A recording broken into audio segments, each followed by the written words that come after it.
ಹೊನ್ನಾವರದ ಎಂಪಿಇ ಸೊಸೈಟಿಯ SDM ಪದವಿ ಮಹಾವಿದ್ಯಾಲಯದ ಪ್ರಾಣಿಶಾಸ್ತ್ರ ವಿಭಾಗ, ಬಯೋ ಕ್ಲಬ್ನ ಸಹಯೋಗದ ಮತ್ತು ಭಾರತ ಸರ್ಕಾರದ ಜೈವ ತಂತ್ರಜ್ಞಾನ ಇಲಾಖೆಯ ಸ್ಟಾರ್ ಕಾಲೇಜ್ ಯೋಜನೆಯಡಿಯಲ್ಲಿ ಉಭಯವಾಸಿಗಳು ಮತ್ತು ಕರಾವಳಿ ಪರಿಸರ ವ್ಯವಸ್ಥೆ, ಭೂಮಿ, ನೀರು ಮತ್ತು ಜೀವರಾಶಿಗಳ ನಡುವಿನ ಸಂಬಂಧ ವಿಷಯದ ಮೇಲೆ ಒಂದು ದಿನದ ಕಾರ್ಯಾಗಾರವನ್ನು ಹಮ್ಮಿಕೊಳ್ಳಲಾಗಿತ್ತು.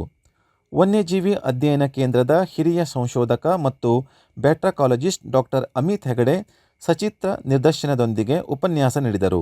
SDM college Honnavar, AV Baliga college Kumta, Gokhale centenary college Ankola ಇಲ್ಲಿಯ ವಿದ್ಯಾರ್ಥಿಗಳು ಮತ್ತು ಉಪನ್ಯಾಸಕರು ಕಾರ್ಯಾಗಾರದಲ್ಲಿ ಭಾಗವಹಿಸಿದ್ದರು.